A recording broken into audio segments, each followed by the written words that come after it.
Salve Maria!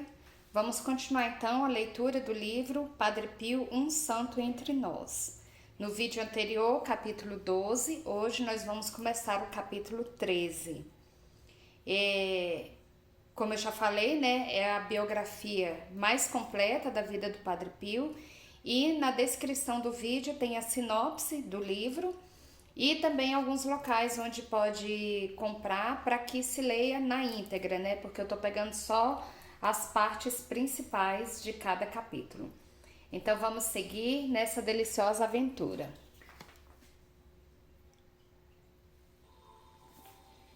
Capítulo 13. Enigma para a ciência, 1919-1920. Os estigmas do corpo de Padre Pio eram verdadeiras feridas, sangravam.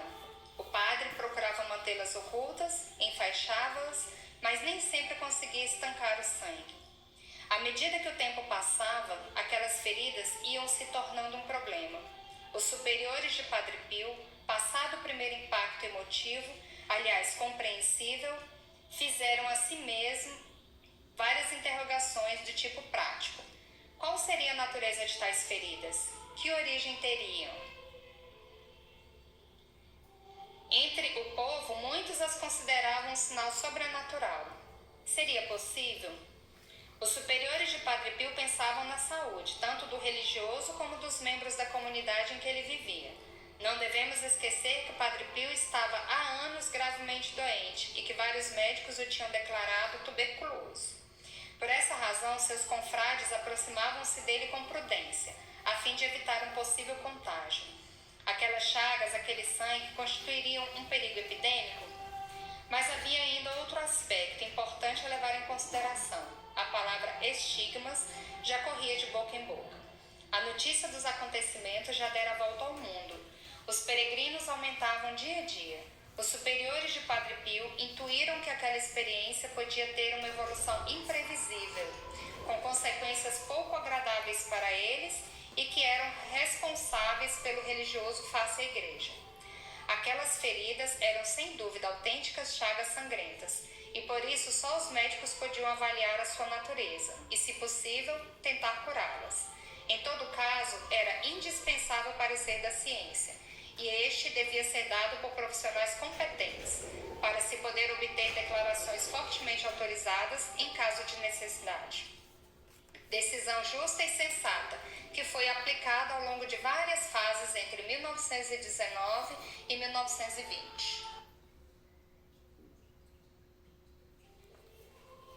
Não se sabe se Padre Pio, nos dias ou nas semanas que se seguiram à manifestação dos estigmas, recorreu aos tratamentos ou aos conselhos do médico que habitualmente tratava os confrades do convento de San Giovanni Rotondo quando eles sofriam de alguma afecção. O Dr. Angelo Maria Merla era um médico à moda antiga, simpático e reservado, generoso e respeitador do segredo profissional. Já tinha tratado de Padre Pio, sobretudo durante a epidemia de gripe espanhola. Entre ambos tinha nascido uma estima recíproca, que durou para sempre.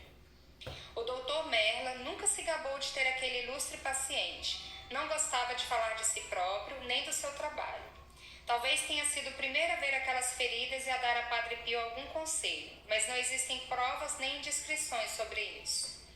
Sabe-se que o padre, não estando de modo algum munido de instrumentos de enfermagem e não querendo pedir ajuda, tentava tratar aquelas feridas com tintura de iodo, único antisséptico que tinha à disposição no convento. O primeiro a perceber que estava sendo feita uma análise médica aprofundada daquelas chagas com relativo caráter científico foi o Padre Benedetto, diretor espiritual na época e seu superior provincial. Compreendeu que, de todos aqueles acontecimentos, podia desencadear-se o irreparável de um momento para outro, e ele seria chamado a dar explicações, o que realmente aconteceu. Não só os próprios superiores, mas sobretudo as autoridades eclesiásticas. Era necessário, portanto, estar preparado, demonstrar que se tinham tomado todas as precauções possíveis. Para qualquer explicação do fenômeno era necessário compreender a natureza exata das feridas, e esse conhecimento só podia ser transmitido por médicos. Escolheu por isso um profissional estimado e de prestígio e pediu-lhe para ver as feridas de Padre Pio e depois redigir um relatório. Foi incumbido o professor Luigi Romanelli, médico principal do Hospital Civil de Barletta. Este se dirigiu a San Giovanni Rotondo a 15 de maio de 1919 e aí permaneceu também no dia seguinte. Como ele próprio escreveu, pôde observar as chagas de Padre Pio em dias e horas diferentes. O relatório do professor Romanelli é longo e detalhado. As lesões que o padre apresenta nas mãos, lê-se entre outras coisas, estão cobertas por uma membrana de cor vermelho acastanhada, sem qualquer ponto hemorrágico, sem edemas e sem reações inflamatórias nos tecidos circunstantes.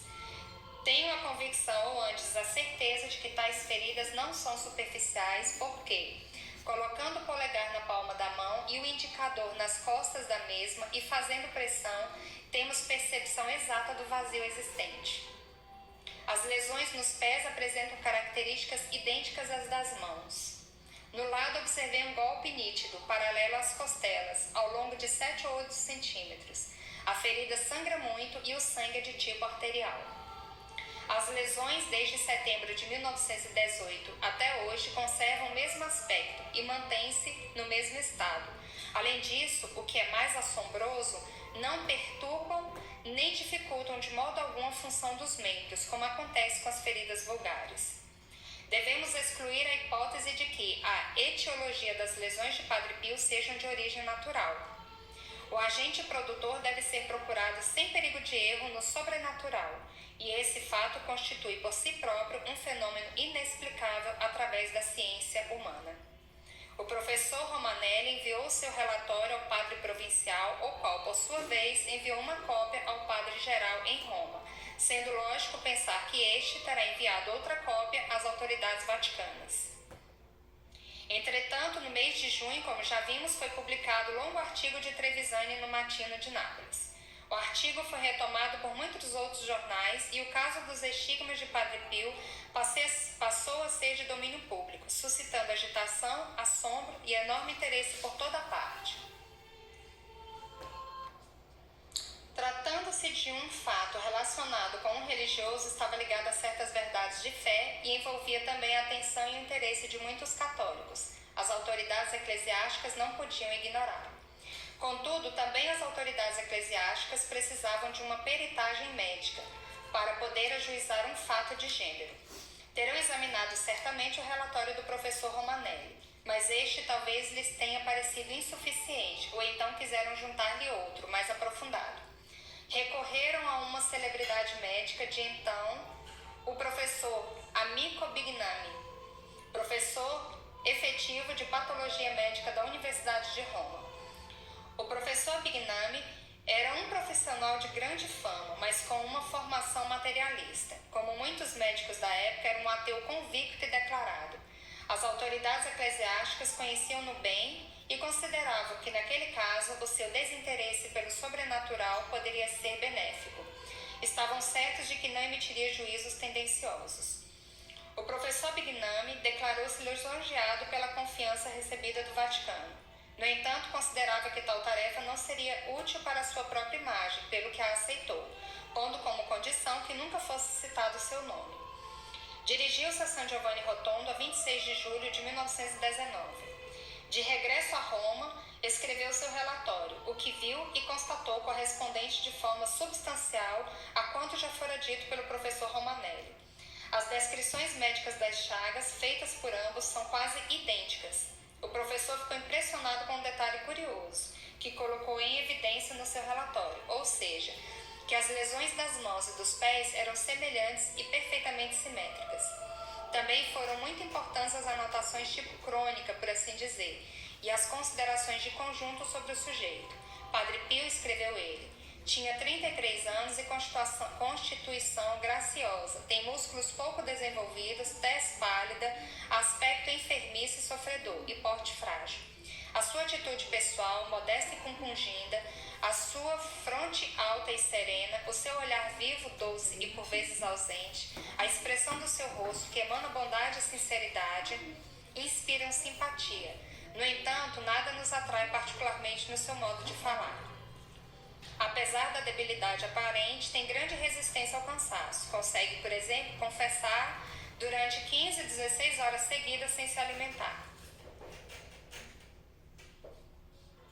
Todavia, quando começa a analisar tudo o que tinha visto e constatado, exprime-se segundo as próprias convicções, sendo ateu, e assim nem sequer pensa em tomar em consideração pontos de vista que não sejam de origem materialístico-ateia. Sobre a natureza das lesões descritas, afirma ele, podemos afirmar que representam um produto patológico sobre cuja gênese são possíveis as seguintes hipóteses: que tenham sido determinadas artificial e voluntariamente, que sejam manifestação de um estado doentio, que sejam parcialmente produto de um estado doentio e parcialmente artificiais. Não creio que se possa admitir sem mais, e sobretudo na ausência de provas diretas, a primeira hipótese. A segunda já é mais fidedigna, pelo menos em parte. Com efeito, é conhecida dos patologistas a chamada necrose neurótica múltipla da Coates, de que já muitos se ocuparam. Ora, as alterações detectadas nas mãos de Padre Pio são apenas o resultado de uma necrose da epiderme e talvez das camadas exteriores da derme, podendo aproximar-se das necroses neuróticas supracitadas. Tais fatos, no entanto, podem, em minha opinião, encontrar uma possível interpretação na terceira hipótese. Com efeito, podemos pensar que as lesões descritas tenham começado como produto patológico e depois tenham sido completadas na sua simetria e mantidas artificialmente, talvez de forma inconsciente e por um fenômeno de sugestão, através de um meio químico, como por exemplo a tintura de iodo. Falando claramente, o professor Bignam diz que as chagas de Padre Pio são de origem patológica e se mantêm vivas através de intervenção contínua, embora inconsciente do próprio padre. Assim, o religioso não passaria de um sujeito doente e maníaco. Juízo gravíssimo, fortemente lesivo da honra de Padre Pio, suscitou uma reação imediata por parte do professor Luigi Romanelli. As deduções do professor Bignami eram completamente subjetivas, derivadas da própria formação ideológica. Ele não tinha o direito de tirar conclusões desse tipo, que envolviam de forma negativa toda a personalidade do padre, só por ser ateu, e, portanto, incapaz de conceber que tais fenômenos pudessem ter uma origem sobrenatural. Para demonstrar o valor do seu diagnóstico, o professor Bignami, antes de abandonar San Giovanni Rotondo, receitou um tratamento que, segundo ele, em uma semana levaria à cicatrização e depois à cura das feridas. Ordenou que aquelas fossem enfaixadas diariamente com gases limpas, mas que tal operação fosse realizada por 3 religiosos de confiança, sob a supervisão do padre guardião. Depois de terem enfaixado as feridas, deviam selar os curativos de modo a que ninguém pudesse retirá-las a não ser eles próprios no dia seguinte. É evidente que o professor achava que as chagas se mantinham vivas e sangrando graças à intervenção cotidiana de Padre Pio. Com tais disposições, ele dava a entender que o padre continuava a irritar as feridas, às escondidas, no segredo de sua cela, através de processos mecânicos ou de substâncias químicas, de maneira que se mantivessem sempre vivas e sangrando. Se se conseguisse, porém, impedir a irritação durante pelo menos uma semana, as chagas acabariam por cicatrizar. As indicações do professor Bignami foram seguidas à risca, com grande sofrimento e extremo mal-estar psicológico de Padre Pio, que não só se sentia uma pobre cobaia, mas abertamente suspeito de ser um vulgar vigarista. A Padre Paulino, que no seu papel de superior do convento executava a ordem de controlar diariamente a operação de enfaixar as feridas, segundo as disposições do professor Bignami, não passou despercebido o grande sofrimento do padre, como se deduz pelas suas memórias. Eu ajudava todas as manhãs Padre Pio a despir o hábito, a camisola de malha e as meias. Quem pudesse fixar naqueles momentos o rosto do padre, nele teria lido claramente a grande repugnância e a mais viva confusão pela palidez que dele se apossava, como pude constatar com os meus próprios olhos. Assim, podíamos observar à vontade as feridas do corpo do padre, que, no entanto, sofria imensamente no íntimo do seu coração, ao mostrar aquelas chagas que sempre procurava manter ocultas aos olhos de todos. O professor Bignami, escreveu ainda Padre Paulino, julgava que por esse meio as feridas pudessem cicatrizar ou pelo menos melhorar. O que aconteceu em vez disso? Ao 8º dia, em que foram definitivamente retirados os curativos de Padre Pio, enquanto ele celebrava a missa, corria tanto sangue das suas mãos que nos vimos obrigados a dar-lhe lenços para que pudesse limpá-lo. Já na velhice, Padre Paulino recordava de vez em quando esses fatos e dizia: se o professor Bignami ainda fosse vivo, não sei que diria dessas feridas que ainda hoje se mantêm passados 38 anos desde a sua aparição.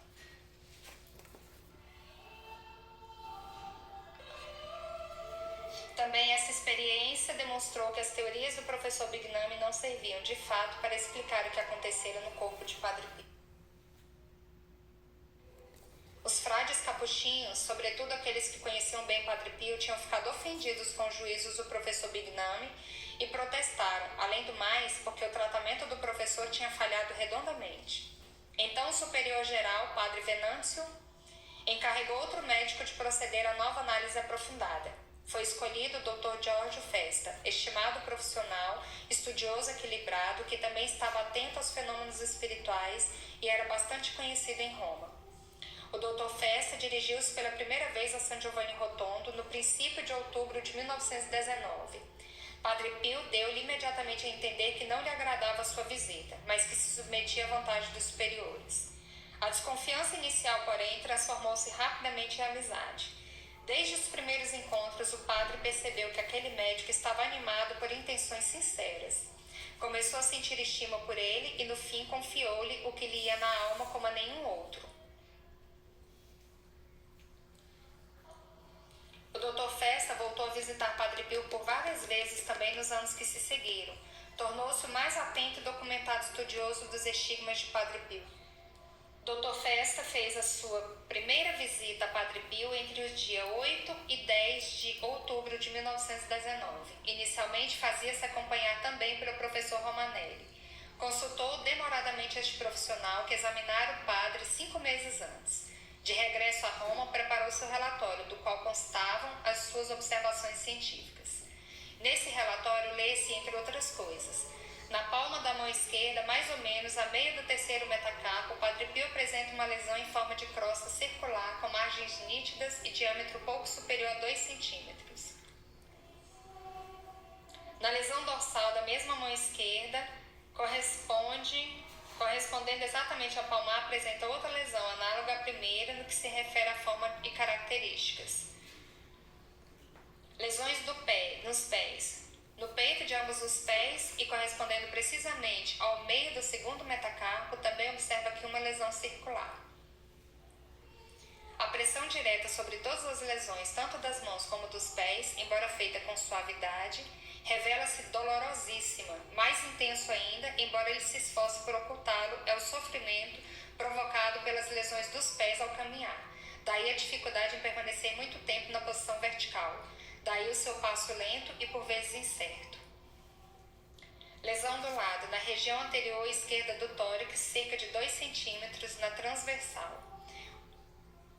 Essa figura de cruz é muito superficial, abrange apenas a epiderme e talvez a camada mais exterior da derme. Os 2 braços que a compõem são em forma de fita e têm uma largura aproximada de meio centímetro. O Dr. Festa contestou as hipóteses do professor Bignami observando: as lesões de modo algum produzidas deveriam ter evoluído em seguida por necessidade da natureza para a cicatrização ou para aquela forma de necrose que não deixaria certamente de se produzir pela queda inevitável de alguns germes sobre elas. O mesmo Festa enviou seu relatório ao padre Geraldo Capuchinhos em novembro de 1919. Este o definiu como erudito e convincente e declarou: o bom Padre Pio revelou-se-nos tal como é, e foi valorosamente defendido de certas hipóteses que, em vez de explicarem os fenômenos maravilhosos que a providência opera nele, os obscurecem. Assim, também o padre geral estava convencido que as chagas de Padre Pio eram de origem sobrenatural.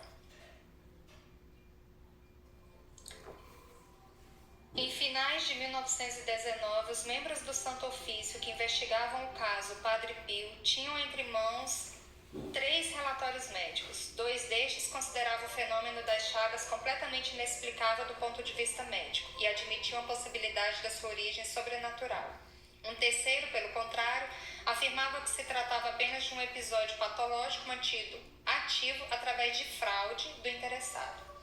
Tendo em conta que este último diagnóstico provia de um médico que se declarava materialista e ateu e que o tratamento por ele sugerido para fechar as chagas tinha falhado redondamente, demonstrando assim que as suas convicções eram infundadas, os juízes do Santo Ofício deveriam ter privilegiado os outros 2 relatórios e seguido na direção por eles indicada, ou seja, considerar a possibilidade de uma origem sobrenatural do fenômeno. Contudo, talvez considerassem improvável que Deus pudesse manifestar-se naquele humilde frade que vivia à beira do gargano e preferiram dar preferência ao juízo emitido por um ateu.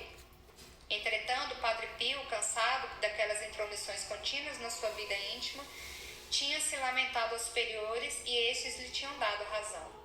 O próprio Santo Ofício mostrara-se receptivo ao seu mal-estar. Aquelas visitas médicas repetidas para investigação e fiscalização teriam humilhado qualquer pessoa. Ordenaram por isso a Padre Pio que não mostrasse as suas chagas a mais ninguém. Só deveria fazê-lo a quem se interessasse munido de autorização escrita pelo próprio, a quem se apresentasse munido de autorização escrita pelo próprio Santo Ofício. Eis então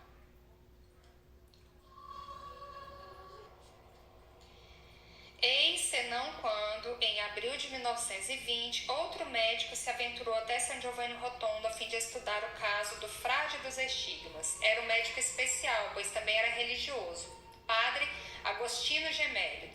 Filho de comerciante, nascera em Milão em 1878 e fora batizado com o nome de Eduardo. Inteligência viva, genial, temperamento forte, personalidade poliédrica. Estudara medicina na Universidade de Pavia e licenciara-se em 1902 com a nota máxima, merecendo ainda que a sua tese de licenciatura fosse publicada. Fora aluno do professor Camilo Golgi, prestigiado cientista que o admitira no seu laboratório. Desde os tempos de liceu, Gemelli sentira-se atraído pela ideologia marxista. Durante os anos da universidade, conhecera e convivera com Anna Kuliosioff, a passionaria do socialismo, e Filippo Turati. Colaborara no jornal La Plebe, órgão do Partido Socialista, e fora protagonista de manifestações estudantis por vezes violentas, a ponto de ter sido expulso do célebre colégio universitário de Pavia. Em 1903, porém, enquanto o Padre Pio abandonava o mundo e ingressava no noviciado dos capuchinhos, Gemelli convertia-se, repudiava suas ideias marxistas, abandonava por sua vez o mundo e ingressava no noviciado a fim de se tornar franciscano na ordem dos frades menores. Escolhe o nome de Agostino em honra ao grande santo de Hipona, que se convertera quando já era um famoso letrado. A sua opção teve ressonâncias estrondosas. Os seus ex-amigos socialistas e maçons escreveram que ele era um pobre desequilibrado e até os pais intervieram, tentando interná-lo no manicômio. Já sacerdote, Padre Agostino Gemelli prosseguiram seus estudos e suas publicações científicas, sobretudo no setor da filosofia neoclássica e da psicologia experimental.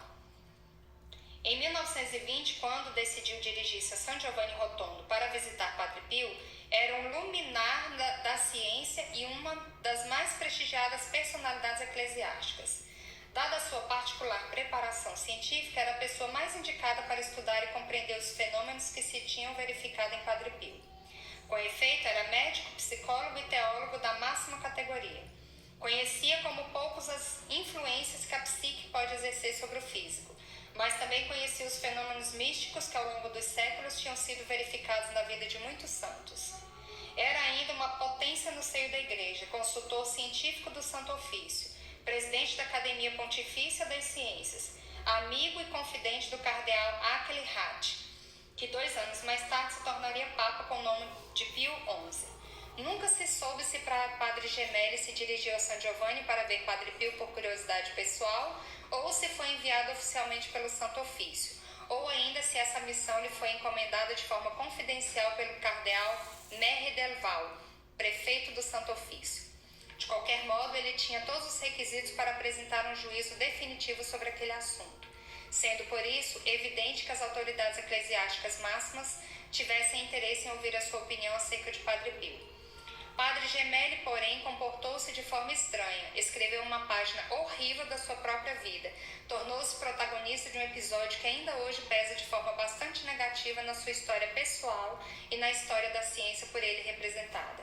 É pena, pois Gemelli foi um grande homem e realizou grandes obras. É desagradável ter de lhe atribuir fatos que não o honram. Contudo, exige-o a honestidade em relação ao Padre Pio. Calar ou ignorar tais fatos significaria continuar a fazer injustiça contra Padre Pio, que por causa deles sofreria até o fim da sua vida. Que Padre Gemelli tivesse decidido ir a San Giovanni Rotondo com o propósito explícito de visitar Padre Pio é comprovado pelo fato de que, pouco tempo antes, escrever uma carta ao provincial dos frades capuchinhos de Foggia, manifestando tal propósito.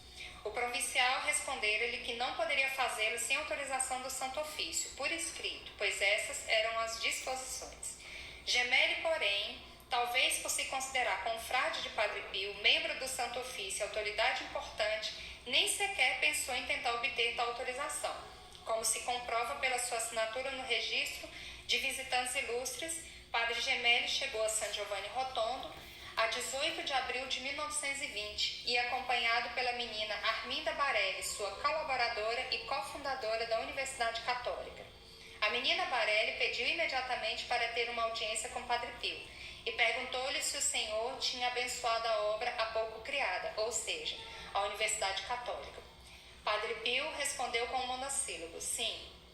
No dia seguinte, a menina Barelli começou a pedir ao superior do convento para autorizar Padre Gemelli. Ninguém podia dar tal autorização. Gemelli pediu então para ter um encontro com Padre Pio, o qual teve lugar de manhã na sacristia, depois de Padre Pio ter celebrado a missa, e que durou menos de um minuto. Os frades presentes a esse encontro referiram que Padre Pio se mostrou seco e brusco com Gemelli. Parecia aborrecido e Gemelli ficou estupefado. Passado algum tempo, descobriu-se que Padre Gemelli tinha feito um relatório científico sobre os estigmas de Padre Pio. O cardeal Michele Lega, bispo subbicário de Fracasti, depois de tê-lo lido, disse que era terrível. Nele, Padre Gemelli afirmava que Padre Pio era soberbo, psicopata e autolesionista. A notícia de tal relatório suscitou a indignação dos apoiadores de Padre Pio, em particular do Dr. Jorge Festa. Estes atacaram com violência Padre Gemelli, que se entrincheirou por trás de algumas declarações precisas, que, no entanto, só serviram para piorar sua posição frente à história. Gemelli fez por várias vezes as seguintes declarações, cujo conteúdo essencial é o seguinte: examinei cuidadosamente Padre Pio e seus estigmas. Fui incumbido pela autoridade eclesiástica, não interessa dizer por qual, de fazer um inquérito sobre Padre Pio. Enviei por mais de uma vez a essa autoridade eclesiástica os meus relatórios. Como essa autoridade e eu estamos ligados pelo dever de segredo, ninguém sabe o que eu escrevi.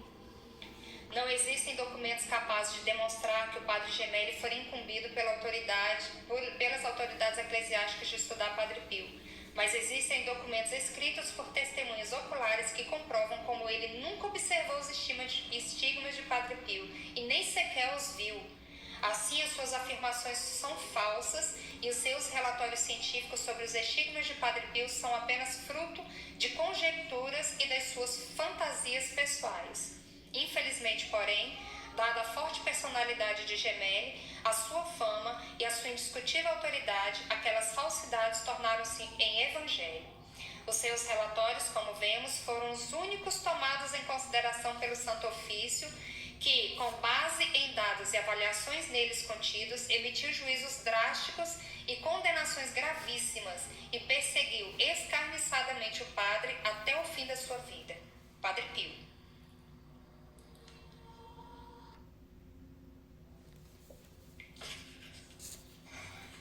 Estamos perante um fato histórico marcado por aspectos inacreditáveis. O fato em questão, os estigmas de Padre Pio, era uma dessas realidades que, como hoje sabemos, passados tantos anos e após tantos processos, envolvia o céu e a terra. Era qualquer coisa de extraordinário dada por Deus aos homens como ajuda para o caminho de salvação, uma coisa de valor extremo incalculável. Ora, a Igreja, justamente frente a acontecimentos desse tipo, deve ser sempre prudente, muito prudente. Um juízo errado poderia fazer um mal imenso a muitas pessoas. Por isso, quando a notícia dos estigmas de Padre Pio chegou ao Vaticano, as autoridades eclesiásticas agiram com circunspecção. Alguns eclesiásticos intuíram imediatamente o caráter grande do prodígio e puseram-se do lado de Padre Pio. Tratava-se, porém, de uma atitude pessoal.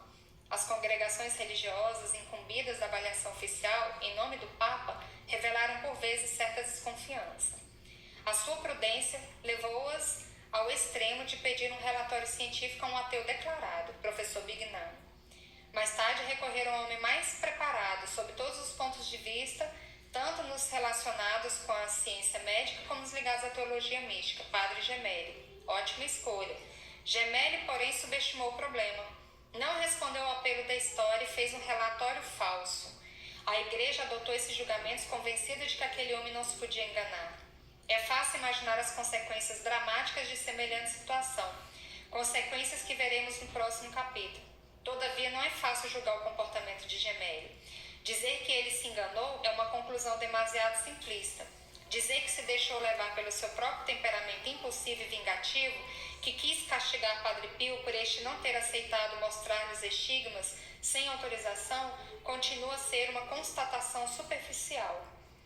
Julgo que se devam tentar outras hipóteses. Como já repeti muitas vezes, Padre Pio não é um santo normal. A sua existência tinha significados universais, úteis para a humanidade. Atingir Padre Pio significava atingir um grande desígnio de Deus em favor dos seres humanos. Por isso, boicotar e fazer fracassar a missão de Padre Pio era, sobretudo, do interesse das forças do mal.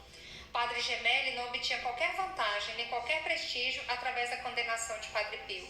Ele era uma das inteligências mais brilhantes do seu tempo e um filho devoto e fiel da Igreja. Para ele, era importante não cometer erros. Seria certamente este o seu objetivo. Se tivesse examinado os estigmas de Padre Pio, talvez não tivesse emitido os mesmos juízos. Enganou-se, portanto, ao julgar sem conhecimento de causa. O próprio Padre Pio condenava. Quando o interrogavam acerca da visita de Padre Gemelli, repetia: falei pouco tempo com ele, mas ele nunca me observou e nem sequer viu os meus estigmas. Afirmar o contrário seria falso e corresponderia à desonestidade científica. Assim, o comportamento de Padre Gemelli é imperdoável, mas para compreendê-lo, para encontrar nem que seja uma pequena justificação plausível, devemos pensar na intervenção ardilosa de Satanás, das forças do mal, que queriam destruir aquilo que o padre queria edificar.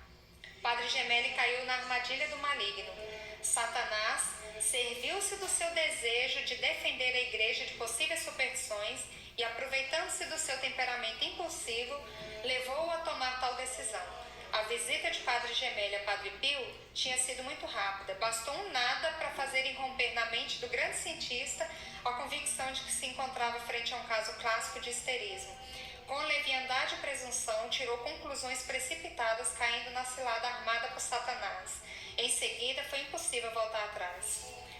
Convencer Padre Gemelli a fazer aquele relatório foi obra-prima de Satanás.